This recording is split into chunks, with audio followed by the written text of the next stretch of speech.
Do you think creating music has made you a better listener? Oh. And do you think what, sorry? Creating music has made you a better listener. Definitely. Yeah. I'd say so. I think you pick up on things that maybe you'd want to use, or like a tone or a sound or I think texture. it opens up listening to more genres, I think, because you can like appreciate what everything else has to offer. There's a little, like, you appreciate what's unique about different bands and different styles. Like, for me, definitely like a lot more like world music. I really enjoy it. I know it's a shitey term, but yeah, for sure. Definitely. What would you say is your favourite non-musical sound? Non-music, Sound of Rain, probably. Yeah. That's a good one. Yeah. Waves. Waves. It's got to be waves. Not The waves in the rain. Just sitting by the beach at night time. That's good. Definitely waves. Do you ever take influence from like sounds out with music to kind of incorporate it into the stuff you make at all? Or? We don't, but I think that'd be really cool. I know Goatee made an album where it was just sounds. Like he went to this field and it had like a fence, but he was just hitting it. This fence sounds shit, Sounds but it was great. really cool. I think that'd be cool. Not so much in Who's Olivia yet, but like for a lot of the like electronic stuff that I do, we sample a lot of like non-musical sounds and that, just to kind of add textures. It's just quite fun. What sort of sounds do you go for with that? All kinds of random shit. It's like, I don't know, like crunching leaves, and then you can process it a bunch and it sounds like something totally different. It just fills out the song a wee bit. Just weird shit. It sounds like the most hipster thing ever. I sampled crunching leaves and crock of shit. With Who's Olivia as well, you speak a lot about, like, kind of in your biography on Spotify, about quite a wide range of influences. But would you say you take more influence from artists in this century, like the 21st century, or from the century before? Probably for me this century, I mean, and I think just given the style, like a lot of the songs we draw from are kind of more contemporary, at least for me. No, I would say so. Definitely, I would say definitely century. Yeah. And you speak a bit as well about how each member of the band kind of plays quite an integral role and quite a different role. What do you feel your role and responsibility is within the band, and how do you think it's changed over time? Fuck up. Nah. I don't know, I think I was like, those three were kind of playing together before I joined the band. So it was kind of like, I think what I brought was just a different set of influences and kind of like trying to make the sound a bit more, not modern, but like bring more kind of synths and that stuff into it. And then since then, like Ben and Reese have kind of got new gear, and Yeah, I think it's like setting a tone. Yeah. I think you really set a tone with us, and it kind of progressed the sound a lot as well, because before you were just writing music, whereas when Max came along we started to focus on textures and different ways we could use the instruments that we had, I guess. But I think for myself, I think I'm just the starting point for, even with the songs, it will just be like a slight outline that we'll bring in, run it over, and then everyone adds their own stuff and we'll talk about it. We'll talk about different sounds that get added. So I think that's why everyone plays their own part, because it's like, here's a framework, then you can add whatever you want to it, but then we'll talk about it and what we aim to create. If it's a song that we want to go to be like, one of our older stuff used to be a lot heavier, whereas now we're going a bit more ambient, so we're still trying to find that balance. And I think that's why everyone plays an integral role, because we're still finding our sound, I guess. Yeah, I think like that's definitely like the driving force behind the band. And she'll bring like ideas, and then we kind of all have a role in shaping that idea and restructuring it. And yeah, I mean, it's collaborative. That's the way it should be, right? So do all songs like start life for yourself? Is that kind of, how do they begin? Do they begin quite stripped back, or? Yeah, like I used to write just on the acoustic and then come in with the boys and go over it. Before even Max joined the band, I was never even playing guitar in the band, which was a lot less stressful. If you're panicking, I've got a foot pedal and I'm like, ah! But it's definitely a more stripped back. Like it'll sort of come framework. as like singer-songwritery at Yeah, the start, definitely. and then from that we just add stuff and mess Definitely. about with it. Yeah. When you first came into the band, how did that affect the way that you kind of wrote? Did it change that at all? A little bit. I think whenever I was writing, I ended up I was hearing more, because we started to create that like a sound for us. It meant when I was writing the music, I understood what I wanted more, from what I was writing. So I think when you joined, I ended up just. I think it was like even the first week or something, I ended up writing like 10 songs. I was like, right, that would do. That was it. I think it really did push us, because I think it changed our sound and that was exciting. So then songwriting became exciting. So it was nice. It was good. Thanks. Blushing. So at what point was the debut single written? Was that written before or after you came into the band? I wrote She on the acoustic guitar, and it was much, much, much faster than what it originally was. That was just as you came into the band. I wrote that in January 2018. Right. And it was much different from what it is now, like very, very different to what it is now. But it was just after you. It's more of a jig. It's not about it's secretly about Max. Was it written about a particular person though, the song? Oh, fuck. Gossip! Maybe. Do you ever find yourself like documenting real life and music? Yeah.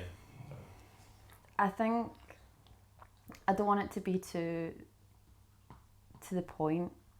So I think my lyrics are quite vague, but I understand every single song has come from somewhere, whether that be from my own point of view or someone else's point of view, but they are very, very vague. But I think I prefer that, because I don't want to go up on the stage and sing about my personal life too much. I like it when it's just vague, and it kind of keeps it in that pop sort of strategy as well. Hi, I'm Kelly. Helene, I had a fight last night. Broke my heart. No, but stuff like I couldn't do. I think I would just keep the lyrics pretty vague, and if I can tell a story in some sort of way, like She, then I think that doesn't make me too vulnerable. Still, it's just a nice story, you know. Yeah. It's a degree of separation. Yeah. What you're saying there about how all the songs come from a place, is that subconscious or conscious? Do you know where they're coming from? Like, I don't think about it, it just happens. I've thought about this before. I don't purposely sit down and say, okay, I'm sad today, I'm going to write a song about it. I think it just happens, and I don't mean for it to happen. But again, I'll try to be as vague as I can with it, without putting myself in a vulnerable position, I guess.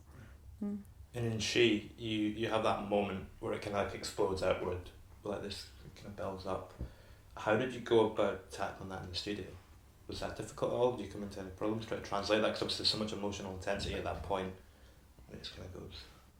It kind of actually, that song changed loads in the studio. Like we had stuff we'd done, but like the drum beat kind of changed pretty early on, and we added a bunch of stuff in after. So like Colette did the guitar and like a rough vocal guide, and then we added the drums in and the synths. And then from that, we added a bunch of stuff in after and like added the extra vocal layers in around that. Yeah. So I think it kind of just built up naturally.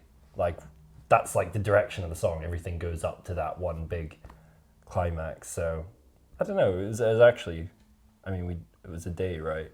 Or was it? Yeah. It was just a day, I think. I think that was a song that we played so much and so often that we knew what we wanted from it. And it's only like 2 chords. So. Yeah, less is more. Less is more. And I think it was a song where there was so much space, but it allowed us to create around it. And I think that's why we love it so much, is because there is so much space and everyone has that. There's nothing worse when you get like a guitar or something. It's like, yeah, we get it, you play guitar. And they're not really doing anything for the band or for the music. But I think we all just appreciated that there was a story to be told, and that even if it is 2 chords, we would work on our own instruments to create that kind of ambient sound and to help back up the story, I think, a lot as well. I think we've done all right. Like that song basically kind of became the benchmark for us about like how we wanted to do songs, because that song, it doesn't have a huge amount of like chord changes or anything like that, but it's a lot about the dynamics and where it's going. And then after we did that song, we kind of decided we needed to go back and update a bunch of the like early tracks to kind of make them fit together in that kind of, I guess, aesthetic or sound, as it were. Yeah. So yeah. Is it quite important to you then that the songs sound quite cohesive and together? I wouldn't say like samey, but we kind of want there to be like a tone Yeah. for the set or for like a collection of pieces. Like, I think we did have a lot of tracks, and it's like some were quite rocky, some were kind of just like very chill, some were a bit more funky. So it was kind of just like bridging the gaps between those without making them all sound the same. Yeah, because you can feel it as well when you're playing like a live gig and you've got one song that's quite poppy, and then you go into the next one and it's rock, and even playing it you're like, what the fuck are you doing? Like, it doesn't feel right. But we just wanted to hone in on that sound, because I guess it's a brand, and once you release something, that's you set your sound, and people are gonna have some sort of expectation from you as well. So we don't want to release the next greatest rock song, you know. It wouldn't make sense at all. Yeah. I want to come back to as well the moment I mentioned earlier on, the song where it kind of goes outward. Mm-hmm. Tackling that on stage as well, how do you replicate that kind of feeling every night when you're going to various shows? Is it tough to kind of get yourself to that place of emotional intensity? Is it tough to get that out on stage? Or? I think she's one of the songs that I don't struggle with. I think because we've played it for so long, but there's just something about it as well. I think it's definitely why we recorded that song. I think it was all of our favourite to play. Mm-hmm. And I think it's because the music, there is a story to be told, but I really think the music accommodates that. So as a vocalist, when you're singing a song where there's a story and everything around you is accompanying that rather than everyone just playing noise, I think that helps set the atmosphere a lot, and it gets me into that zone all the time. But I think for the story, I know what it's all about, and it will always take me there. I get that, but I think the music, because there's so much space there, it creates that atmosphere. Therefore, it really helps to just sing it like it is. I guess it's definitely my favourite song to sing. Yeah, definitely. I think as well, there's something to be said for like, it's kind of like honestly written music, right? I think that's what people like about Colette's songs, is that the lyrics are quite relatable for a lot of people, and for her, like, and it's not like she's pretending about something that happened when she sings the song. So I think that makes it more natural and easier to get in that zone where you're just like relating to the music. Yeah, really pretentious. You were saying there about how like honest the lyrics are. How do you tackle that musically and sonically? How do you get like, you know, a guitar riff to match up and feel the same level of kind of emotional honesty?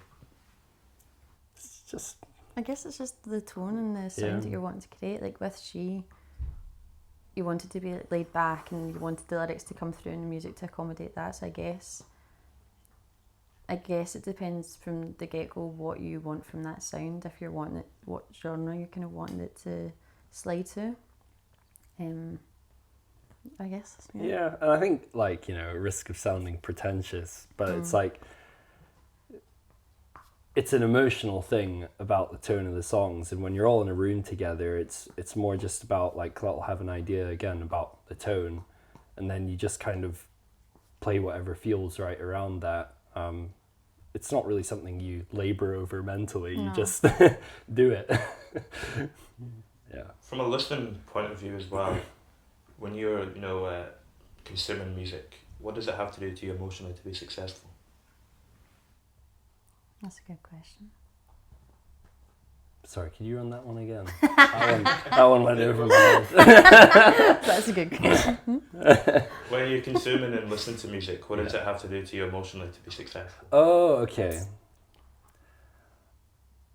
Just not be too fake sounding. I don't know. Yeah. That sounds like a really lame answer, but I don't know, that like some stuff I listen to, it just feels like someone's trying very hard to like do some kind of act, which is great if that's what you like, but I don't know. Depends what you're listening for. But some stuff is just kind of corny, and it's like, I don't know, for instance, like people, like, we talk about this like a lot. You see a lot of bands where it's like singers got like Glaswegian accent, and then they go up on stage and suddenly they sound Pan-American, or they're like doing an Arctic Monkeys voice. And you're like, why are you doing that? Like, just can speak, like, sing like you would as you speak, right? And I think that can kind of come through when you're listening to even established bands. Not that I can think of any examples offhand, just undermining my own point. But yeah, that's kind of the rough idea for me, I guess. Yeah. And for yourself? I don't really know. I guess it's just that feeling. And I know it sounds really lame, but I just get a feeling. But I don't know. I tend to get hooked on music and it can be the smallest thing. Like, I can listen to a singer and hear like a vibrato, and I'll be like, that's amazing. Or there can be some sort of guitar tone, and I'll be hooked on a song, and then I'm so invested in it, and I'll listen to it on repeat for like a week or something. I'm that weird person, but I don't know. It could be the simplest thing for me, I think, rather than a whole thing. It doesn't have to be the whole song that's great. I could probably obsess over one guitar lick and listen to the whole song for hours and hours and hours. Does that ever happen with your own music when you've maybe just recorded a track? Do you have to go away? Do you listen to it quite a lot after you've done it? I do, but not in a sense that I'm like, wow, I'm great. I'm really critical. Like, I'm really critical, and I'll be like, okay, this needs to change and that needs to change, or I'll need to find a way to fix that. I think it's like every track that's the newest track is your favourite for like 2 weeks, and then you're like, okay, I'm over it. Yeah. To round off, I wanted to come back to the debut single, obviously titled She. I wanted to finish up. Could you tell me which female artist, or musician rather, you admire most? Oh. I didn't know where that was going. I was like, oh no, I figured like, who is she? I was like, bombshell. Come on, Colette, this should be an easy one for you. Yeah. It's my Regina Spektor cup. She's my absolute hero. Love her. Or Lana Del Rey. I've got two. That's really difficult. Mm-hmm. Me. Amanda Bergman's definitely always going to be one of my favourites. Yeah, I think she's fucking great.